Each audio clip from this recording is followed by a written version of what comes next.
going to talk about the 7 causes of cravings. Those sugary, carby, salty, crunchy cravings. We're going to break it down into 7 different videos so you have quick takeaways that you can apply today. But the big picture we really want you to see is that you have the ability to make change by focusing on your diet, your lifestyle, and your nutrition. So, if you're really struggling with those crunchy, salty, even carby cravings, you might want to think about low minerals. The first mineral is iron, and the biggest symptom you might experience if your iron is low enough is you might crave some ice crunching. It could also be starch or starchier foods that you just crave to crunch on starchier foods. Can also be weird things like dirt or chalk or baby powder or even just a spoonful of cornstarch. So those are very common cravings that you'll have when that iron level is low. And after weight loss surgery, your bariatric team can help monitor those blood levels so that you make sure that you don't dip too low and you struggle with these cravings. So they're going to look at a complete blood count that has the hemoglobin. They're going to look at a serum iron and a ferritin, which is your stored iron. And if needed, they might even look at an iron panel. The ferritin is what is stored, and as that drops, it kind of correlates with the serum iron, which is what's circulating in your blood, and they kind of start dropping together. But the last one that will show up low is your hemoglobin. So it's important to make sure that you're checking these levels so that you stay on top of it so it doesn't get too low and you're having all kinds of problems. Now, if you're really eating cups and cups of ice, or you're eating a whole bag of pretzels, you might want to think about the other symptoms you're experiencing, because usually you're going to be struggling with your energy level. You're going to be tired a lot, you're going to have some hair loss, maybe even be dizzy, your hands and feet might be cold, your nails are brittle. So there's other symptoms that you might be experiencing in conjunction with eating cups of ice or bags of pretzels that you need to think about. A study done in 2017 in the World Journal of Surgery found that 1.7% of Roux-en-Y gastric bypass patients between the years of 2001 and 2011 have low iron levels.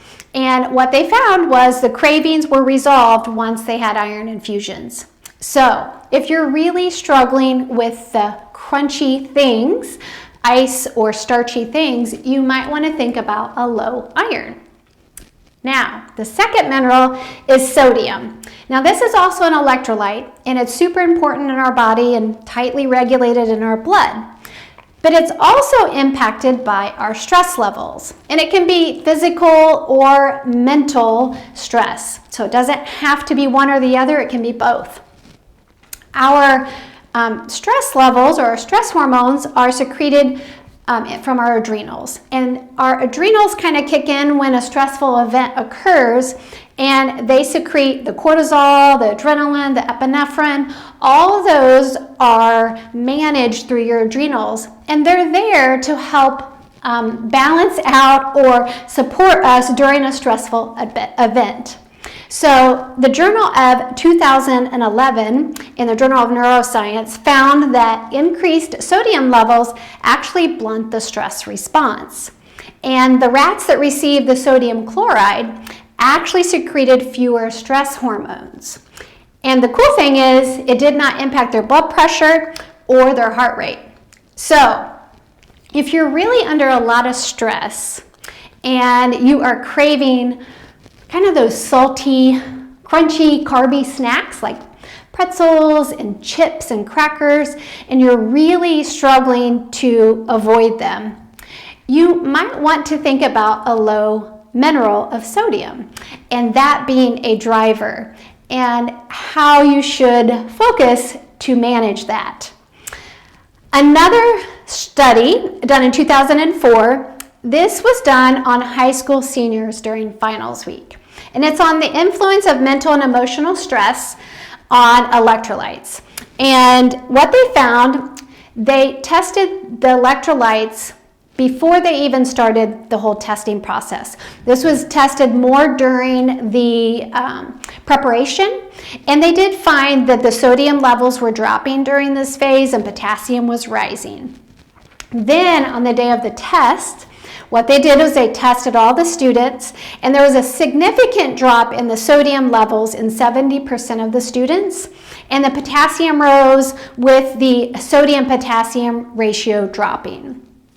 Then they tested them after the test that evening, and they found that the sodium levels were higher in 30% of those students. And then also the sodium excretion decreased, so they weren't going through it as quickly.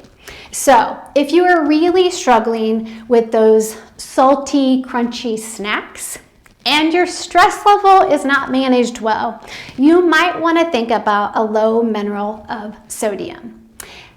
I hope that has helped, and stay tuned for video number 2.